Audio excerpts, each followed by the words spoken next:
Le festival de la banane plantain 2024 sera un festival tout à fait spécial avec de nombreuses activités qui seront organisées autour de ce grand événement au plan socio-culturel et sportif. Voilà qui explique la ronde qu'effectue le promoteur de ce festival, le président de la filière banane plantain, Tony Obambikwe, qui ce 29 octobre 2024 était donc l'hôte du ministre des Sports et de l'Éducation physique, le professeur Narcisse Mwele Kombi. L'objectif, bien entendu ici, était d'aller présenter au ministre l'ensemble des activités sportives qui vont se greffer autour de ce festival avec en bonne place ce grand match de gala qui est annoncé entre les anciennes gloires du Cameroun et celles du Brésil avec le premier match le 7 décembre au complexe Japoma et le retour une semaine plus tard, c'est-à-dire le 14 au complexe Olembe à Yaoundé. La fête internationale de la banane plantain est en fait un concept d'économie circulaire. Et lors de cet événement, nous aurons deux activités majeures sportives. La première, ça sera un Open de golf banane plantain sur les greens de Douala, Kribi et Yaoundé. Et la deuxième activité sportive pour laquelle je suis venu voir M. le ministre du Sport, c'est deux matchs de gala en aller-retour. Le premier, le 7 décembre, au complexe sportif de Japoma.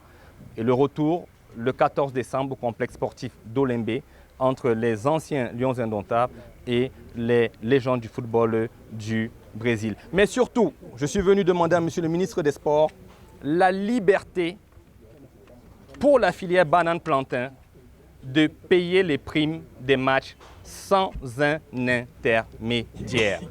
Nous voulons simplement que tous ceux qui vont jouer pour ces deux matchs soient payés directement par la filière banane plantain. Il s'agit donc d'une initiative qui a été saluée et bien appréciée par le patron des sports au Cameroun qui indique qu'il s'agit là d'une véritable osmose entre le sport et l'agriculture à travers la filière banane plantain. Les activités que vous entendez mener intègrent une dimension organisation sportive. Dans l'aspect événementiel, mais également dans l'aspect structurel.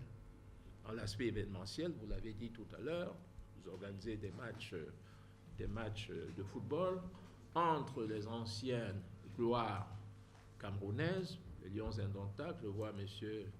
Bilchato ici présent. L'hommage que je vous rends doit s'étendre à tous vos collègues, tous vos congénères, à toutes ces légendes, à toutes ces gloires qui ont fait du Cameroun une très grande nation de football. La nation la plus titrée en la matière, la nation qui peut s'enorgueillir, pas qui peut, qui s'enorgueillit d'avoir battu justement le Brésil à la Coupe du Monde. Ah oui, nous attendons cette revanche avec beaucoup de fair play. Puisque vous êtes dans le sillon de ce que souhaite le président de la République, son Excellence Paul Biya, qui, vous l'avez dit, a bien voulu accorder son très prestigieux, très illustre parrainage à cette belle initiative. Donc, aujourd'hui, nous réaffirmons la détermination du ministère des Sports et de l'Éducation physique à vous accompagner. Tony Obambikwe et son équipe sont donc à pied d'œuvre pour l'organisation de ce grand événement, notamment ce match qui interpelle donc les Camerounais et les Brésiliens, car l'histoire du football entre les deux parties est tout à fait alléchante et intéressante. Rendez-vous donc le 7 décembre au complexe Japoma à Douala et le 14 décembre au complexe Paul Biya d'Olembe à Yaoundé pour la grande fête de la banane plantain autour du ballon rond entre deux pays icônes de cette discipline dans le monde. FH News, votre télévision.